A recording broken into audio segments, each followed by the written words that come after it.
वहां पे एक एंटिटी बनी जो सब्सटेंशियली ऑपरेट नहीं करती थी और उसने इनकी दूसरी एंटिटी को 11.71 बिलियन लैंड किया।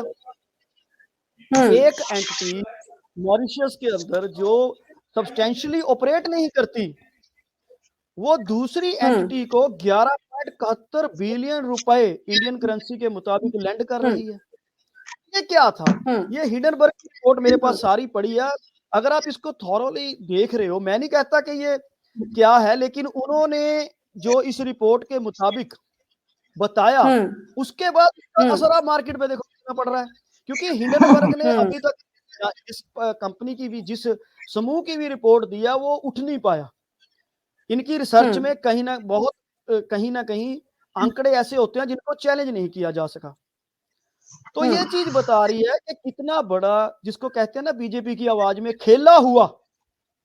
तो ये इंडियन मार्केट के साथ, इंडियन इन्वेस्टर के साथ, इंडियन लोगों के साथ एक बहुत बड़ा खेला हुआ, जिसमें के बैंक्स भी आज खतरे में हैं।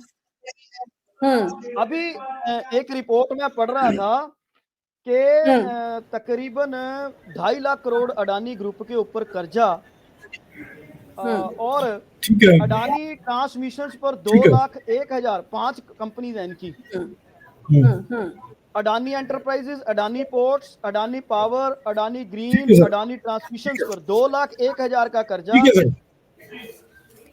ठीक है विक्रम जी, अभी आपने बहुत अच्छी इंफॉर्मेशन दी। मैं अभी एक बार तेजस्वी जी को भी जोड़ लेता हूँ, एक बार उनसे भी हम चर्चा कर लेते हैं कि उनका क्या कहना है इस पूरे मामले को लेकर के। तेजस्वी जी। जी सर, नमस्कार मंगला जी, शिखा महाजन जी, आपका बहुत बहुत शुक्रिया। और मैं बेहद प्रसन्न हूँ और साथ में धन्यवाद भी देना चाहूंगा विक्रमजीत पासी जी का, जिन्होंने काफी मेहनत करके रिकॉर्ड लाए हैं और डाटा बड़े जल्दी आप तक और जनता तक पहुंचाया है। मैं थोड़ा सा इसको अलग संदर्भ में लूंगा क्योंकि डाटा और अडानी जी के बारे में विक्रम पासी जी ने बहुत अच्छा बता दिया, उसको रिपीट करने की जरूरत नहीं है। और साथ में एक चीज जो मंगला जी ने कहा कि आप कोई पॉलिटिकल बहस नहीं करेंगे, ये हमारे ऊपर एक क्लॉक जो लगा है उसमें हमें समझने में काफी मेहनत करनी पड़ेगी अब, ताकि पॉलिटिकल मैटर कम रहे और साथ में जनता के साथ बातचीत और इसको प्रॉपर वस्तु स्थिति जो सामने आए वो ज्यादा रहे।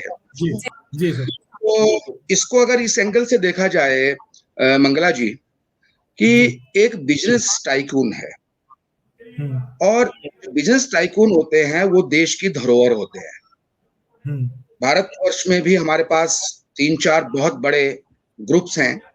जैसे सबसे पहले तो अडानी जी का नाम ले लीजिए, फिर अंबानी जी हैं, टाटा हैं, रतन टाटा जी वगैरह। ये कुछ ऐसे घराने हैं जिनके ऊपर भारतवर्ष को नाज है, और हम बड़े फक्र के साथ ये कहते हैं कि हम विश्व में, और जो हमारी ये एक शेयर बाजार सूचकांक को मापने का एक संस्था है, डाउ जोन्स इंडस्ट्रियल एवरेज, सब जानते हैं इस नाम को। ये एक शेयर बाजार सूचकांक है जो संयुक्त राज्य में स्टॉक एक्सचेंजों में सूचीबद्ध 30 बड़ी कंपनियों के स्टॉक प्रदर्शन को दर्शाता है या मापता है। तो परसों तक तो हमें बहुत खुशी हो रही थी कि हमारे भारतवर्ष के बहुत बड़े बिजनेस टाइकून गौतम अंबानी जी विश्व में 6ठे नंबर पर इस जो सूचकांक है उस पर बैठे हैं। लेकिन अचानक भारतवर्ष के ऊपर, पूरे भारतवर्ष के ऊपर एक, मैं कहता हूं कि एक कुठाराघात होता है, जहां हमने एक उम्मीद रखी थी कि 6 से वो 2-3 पहले नंबर पर आने वाले और भारत का नाम विश्व गुरु के जो एक दर्शन हमारे को होने वाले हैं उसमें ये नाम भी जुड़ेगा। लेकिन आज जब वस्तु स्थिति सामने आई है तो पूरा भारत स्तब्ध है। अब अगर इसको गैर राजनीतिक तरीके से भी देखा जाए तो जितना भी भारतवर्ष के अंदर व्यापार हो रहा है, चाहे वो छोटा व्यापार है, मध्यम वर्ग का व्यापार है या बड़े हमारे कॉर्पोरेट हाउसेस का व्यापार है, वो किसकी भलाई के लिए है? वो हमारे देश के नागरिकों की भलाई के लिए। और नागरिकों की भलाई के लिए उन लोगों को लोन देना भी, उनको सपोर्ट करना भी ये सरकार का काम है।